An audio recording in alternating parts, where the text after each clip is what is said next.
Assalamualaikum warahmatullahi wabarakatuh. Waalaikumsalam warahmatullahi wabarakatuh. Alhamdulillahilladzi anzala as-sakinata fi qulubil mu'minin liyazdadu imanan ma'a imanihim. Allahumma shalli ala Muhammad wa ala alihi wa ashabihi ajma'in, amma ba'du. Saudara-saudaraku, kita awali dengan melafazkan basmalah. Bismillahirrahmanirrahim.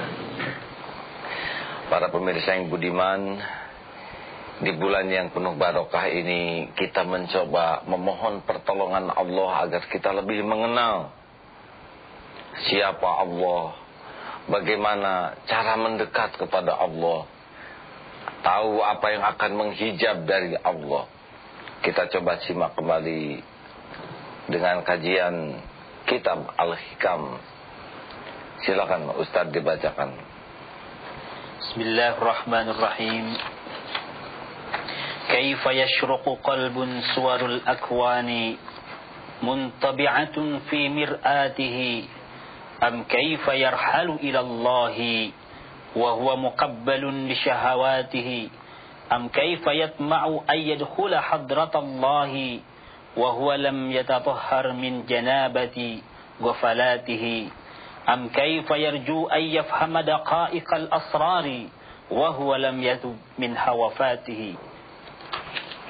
Bagaimana akan dapat terang hati seorang yang gambar dunia ini terlukis dalam lensa cermin hatinya, atau bagaimana akan pergi menuju kepada Allah padahal ia masih terikat, terbelenggu oleh syahwat hawa nafsunya, atau bagaimana akan dapat masuk ke hadirat Allah padahal ia belum bersih, suci dari kelalaiannya yang di sini diumpamakan dengan janabatnya, atau bagiannya yang di sini diumpamakan adalah janabatnya, mengharap akan mengerti rahasia yang halus padahal ia belum bertaubat dari kekeliruannya.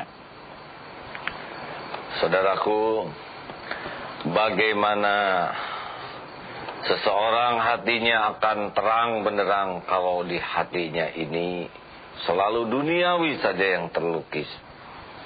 Bagaimana seseorang akan bisa bergerak mendekat kepada Allah kalau dia masih diikat, dibelenggu oleh syahwat nafsunya? Dan bagaimana bisa membuka pintu gerbang kedekatan dengan Allah kalau dia masih melumuri dirinya dengan aib, dosa, dan belum mencucikan dirinya? Kurang lebih bagai sebuah wadah, bagaimana bisa diisi makanan yang nikmat. Andai kata wadah itu penuh dengan kotoran, penuh dengan belatung, tentu senikmat apapun makanan tidak akan pernah dinikmati, karena tidak bisa bercampur kekotoran dan kesucian. Suatu saat Rasulullah pernah jalan-jalan dan melihat bangkai kambing yang telinganya sudah buntung.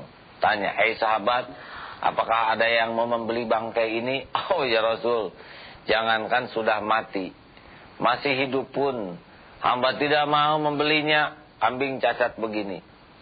"Hai sahabatku, ketahuilah dalam pandangan Allah dunia ini lebih hina daripada engkau memandang bangkai ini." Dunia yang mana? Harta, kedudukan, jabatan. Ternyata Rasulullah berharta, Rasulullah memiliki kedudukan, Rasulullah populer, Rasulullah memiliki kekuasaan. Yang disebut dunia adalah semua yang disebutkan tadi yang membuat lalai kepada Allah. Mencari harta membuat lalai kepada Allah, itulah dunia. Membabi buta mencari nafkah, sholat diabaikan, kejujuran diabaikan, itulah pecinta dunia. Pecinta Allah sama sibuknya, gigih mencari harta, tetapi selalu Allah yang dipikirkan. Karena yakin Allah yang membagikan rezeki. Dia berdagang, tapi yakin Allah yang menggerakkan pembeli.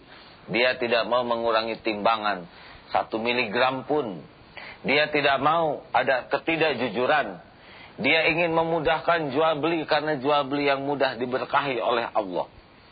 Dia tidak akan tamak oleh keuntungan karena dia tahu menguntungkan orang lain disukai oleh Allah. Dia bisnis, dia sibuk dengan dunia, dia sibuk dengan harta, tetapi kesibukannya membuat dia semakin taat kepada Allah. Itu bukan dunia.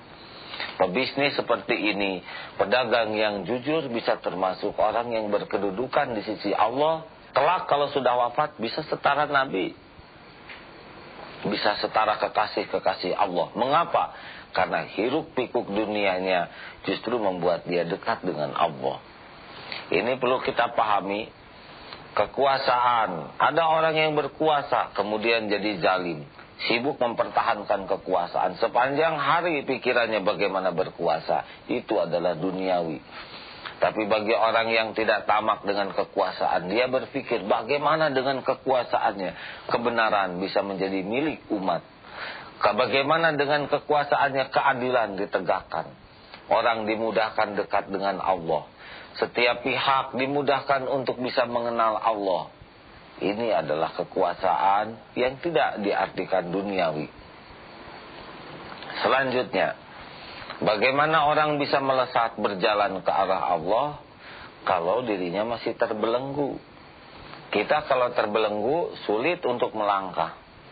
Kita kalau diikat sulit untuk mendekat.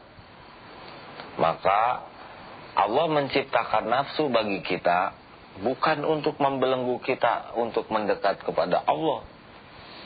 Tapi orang-orang yang diperbudak nafsu memang akan terikat. Orang yang diperbudak, contoh sederhana, nafsu perut saja. Pikirannya untuk mencari makan yang enak saja luar biasa. Harus pergi jauh-jauh hanya untuk makanan enak. Dia beli dengan uang yang mahal untuk makanan enak. Dia cari uang untuk perut saja. Dia aneka rasa menjadi pikirannya. Habis waktunya. Tapi bagi orang yang lapar dan laparnya digunakan untuk mendekat kepada Allah, dia taklukkan dengan saum.